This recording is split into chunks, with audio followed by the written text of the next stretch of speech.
के कार्यक्रम में जिन विषयों पर बात करेंगे वो इस प्रकार हैं। कातालूनिया में सान जोर्डी का त्योहार मनाया जा रहा है। आइए जानिए इसके पीछे की कथा।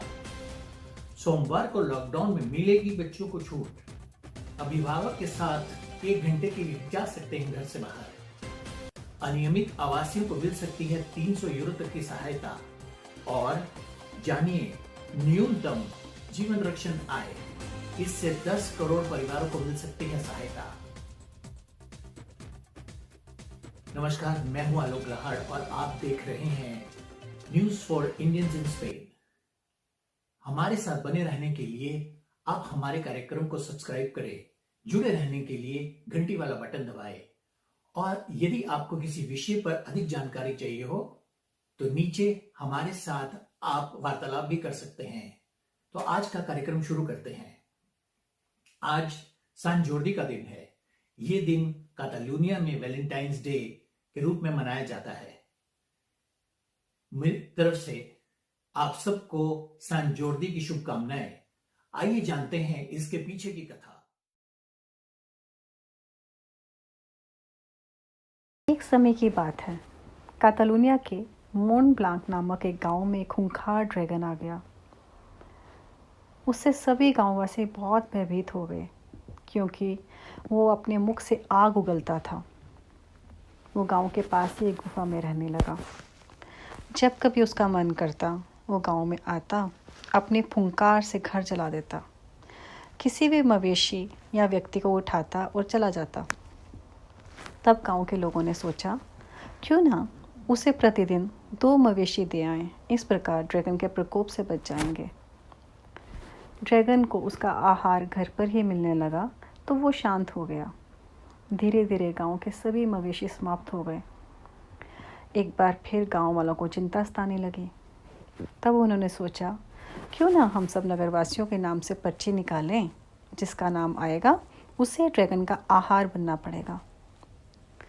दुर्भाग्यवश राजकुमारी के नाम की पर्ची निकली। सब उदास हो गए, किंतु राजकुमारी बहुत साहसी थी। उसने कहा कि ये उसका कर्तव्य है और वही सबसे पहले जाएगी। राजकुमारी तैयार हुई। वो ड्रैगन की गुफा की ओर जाने लगी। रास्ते में उसे सफ़ेद घोड़े पर सवार एक योद्धा मिला। उसने राजकुमारी से पूछा, तुम अकेले सुनसान रास्ते पर कहाँ जा रही हो? तो राजकुमारी ने अपनी सारी व्यथा सुना दी। योद्धा ने राजकुमारी से कहा, तुम यहीं रहो, मैं ड्रैगन के पास जाऊंगा। जैसे ही ड्रैगन बाहर आया, उन दोनों में घमासान युद्ध छिड़ गया। ड्रैगन आग उगलता तो योद्धा छलांग लगाकर एक ओर हो जाता। भीष्मकाय ड्रैगन जल्दी ही थक गया। योद्धा को जैसे ही अवसर मिला, उसने अपना भाला ड्रैगन के सीने में गाड़ दिया। खूंखार ड्रैगन वहीं मर गया। किंतु जहाँ ड्रैगन का खून गिरा, वहाँ एक गुलाब का फूल उत्पन्न हुआ। उस योद्धा ने वो फूल तोड़ा और राजकुमारी को दिया। राजकुमारी बहुत खुश हुई। राजकुमारी को जीवित देखकर सब लोग खुश हुए। राजा ने उस योद्धा से उसका नाम पूछा तो उसने बताया कि उसका नाम जोर्डी है। राजा ने उसे अपनी नगरी में ही रहने का आग्रह किया, किंतु उसने टाल दिया। राजकुमारी ने उसे एक पुस्तक भेंट की और फिर वह महान योद्धा दूसरों की सहायता करने किसी अनजान रास्ते पर निकल पड़ा। उस दिन से सब लोग इस दिन को सान जोर्डी के नाम से मानने लगे। इस दिन पुरुष महिला को गुलाब का फूल उपहार में देते हैं और स्त्रियां पुरुषों को एक पुस्तक। उम्मीद है आपको ये कहानी अच्छी लगी होगी। हम कोशिश करेंगे कि आपको ऐसे छोटी छोटी कहानियों के साथ सब त्योहारों के बारे में जानकारी देते रहें। हम आशा करते हैं कि ये कथा आपको रोचक लगी होगी और इस जानकारी के कारण आप इस देश की संस्कृति के बारे में और जागरूक हुए होंगे। हमने इस विषय को इसलिए भी चुना क्योंकि हमारी संस्कृति में भी इससे मिलती जुलती एक कथा है जो महाभारत से आती है। लक्ष्य ग्रह के बाद जब कुंती अपने 5 पांडव पुत्रों के साथ अज्ञात काल में चले गए तो वो एक ऐसे गांव में पहुंचे जहां पर उनको एक ब्राह्मण परिवार ने संरक्षण दिया। वह गांव राक्षसों से बहुत भयभीत था और सांजोर्दी की कथा से मिलते जुलते प्रकरण में वह गांव राक्षसों से बहुत भयभीत रहता था। उस गांव के हर व्यक्ति को या हर परिवार को बारी बारी से राक्षसों को खाना पहुंचाना पड़ता था। एक बैलगाड़ी भरकर खाना जाता था और उसको ले जाने वाले सदस्य को भी राक्षस खा जाते थे। जब कुंती को यह पता चला कि अगले दिन उसके परिवार को संरक्षण देने वाले ब्राह्मण परिवार को ही छकड़ा लेकर अपने किसी परिवार के सदस्य को राक्षसों के पास भेजना है, तो उसने ये निर्णय लिया कि उनके संरक्षणों में से कोई नहीं जाएगा, अपितु भीमसेन वह छकड़ा लेकर राक्षसों की ओर जंगल में जाएंगे। अगले दिन ऐसा ही हुआ। भीमसेन, जैसे आप जानते हैं, उनको भोजन का बहुत आनंद आता था। वो छकड़ा लेकर जंगल तक पहुंचे तो सही, किंतु उनसे इतना सारा खाना देखकर रहा नहीं गया। तो पहले तो उन्होंने छक कर खाना खाया, लेकिन जब राक्षसों ने यह देखा कि उनका आहार तो भीमसेन खा रहे हैं, तो वो आग बबूला हो उठे। बकासुर, जो उनका राजा था, उसने भीमसेन को युद्ध के लिए ललकारा और उनके अंदर एक घमासान युद्ध हुआ। युद्ध इस स्थिति तक पहुंच गया कि भीमसेन ने अपनी शक्ति के कारण एक वृक्ष को जड़ों से उखाड़ लिया और वह वृक्ष उसने बकासुर पर दे मारा। बकासुर वहीं पर ढेर हो गया। उसकी मृत्यु के पश्चात राक्षस भीमसेन से बहुत डर गए।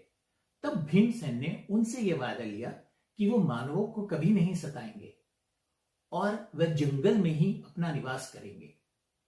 लौटने के बाद जब नगरवासियों को यह पता चला कि किसी शक्तिशाली योद्धा ने बकासुर का वध कर दिया है, तो वह बहुत खुश हुए।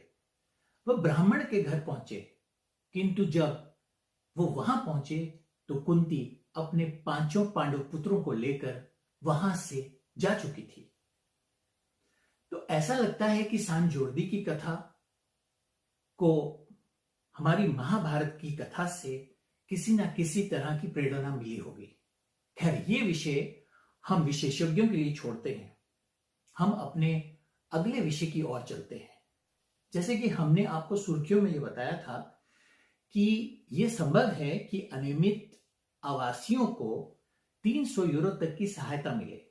इस विषय में हमको जानकारी मिली थी और हमने इस जानकारी के ऊपर अधिक जानकारी उपलब्ध करने के लिए बहुत सारे वेब पेजों को भी ढूंढा, लेकिन हमको ये जानकारी नहीं मिली।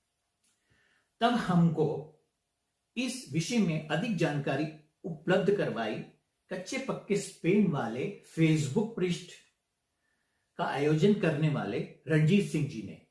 आइए उनकी बात सुनते हैं। उन्होंने एक फैमिली को रेफ़र किया जो जिनके पास पेपर नहीं थे, और उन्होंने जहाँ पर उनका एड्रेस चल रहा था पाद्रोनमेंतो का, तो उन्होंने वहाँ पर उनका जो सोशल सर्वे का ऑफिस पड़ता है उनको, वहाँ पर उन्होंने पर्सनली विज़िट किया और जो फैमिली जुदा कार्ड है उसको अप्लाई किया और अगले दिन ही उनको कार्ड मिल गया था।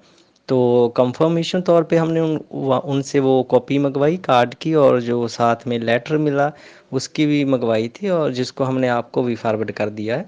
तो उनसे हमने डिटेल में पूछा था कि इसका क्या प्रोसेस है, तो उन्होंने हमको बताया कि उन्होंने एक वर्बली उनसे इंटरव्यू की थी जानने के लिए कि वाकई इनको ज़रूरत है जो इस जुदा की। तो उन्होंने काफ़ी सवाल पुट किए कि आप कितने समय से रहते हो, आप कैसे गुजारा करते हो, आपके कितने बच्चे हैं और उनकी एज क्या है। ऐसे काफ़ी सवाल जवाब उन्होंने पुट किए और उन्होंने काफ़ी कॉन्फिडेंटली उनका जवाब दिया, जिसके बाद उनका कार्ड अप्लाई हुआ। इसके लिए उन्होंने उनसे जो फैमिली मेम्बर की पादरोन की कॉपी और साथ में ओरिजिनल पासपोर्ट भी चेक किए, और साथ में एक मैनुअली फॉर्म फिल किया, उन्होंने खुद ही किया था सेल्फ, और उनके साइन करवाए। और उन्होंने बताया कि आपको फ़ोन के ज़रिए आपको बता दिया जाएगा जब आपका कार्ड इशू हो जाएगा, और क्या कितना आपको उसके लिए हेल्प मिलेगी तो बता दिया जाएगा।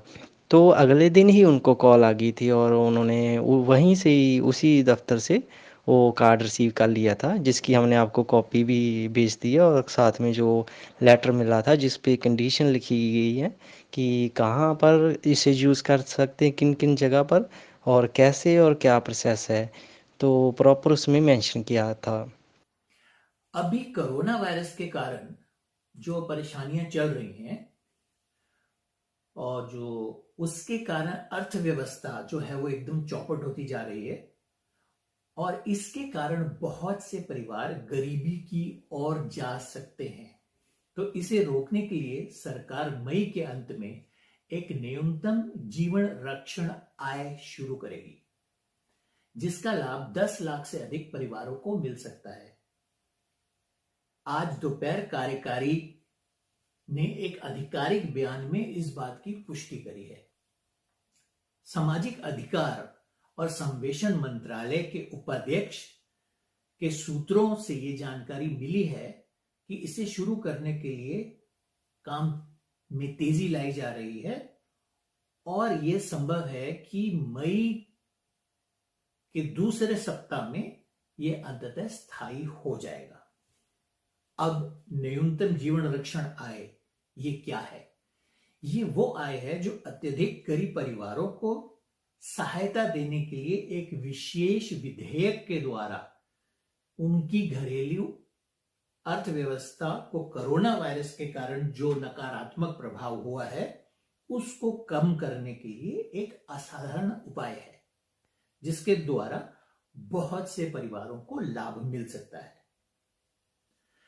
उपाय यह सुनिश्चित करना चाहता है कि आर्थिक रूप से सबसे कमजोर जो लोग हैं उनके पास आय का साधन हो, जिसके साथ वो कोरोना वायरस जैसी महामारी के कारण होने वाले संकट का सामना कर सके। इस विधायक के लिए किसे लाभ मिल सकता है? मतलब ये विधायक अगर लाया जाता है और उसकी उसके जो सारे अनुबंध हैं या उसको किस प्रकार से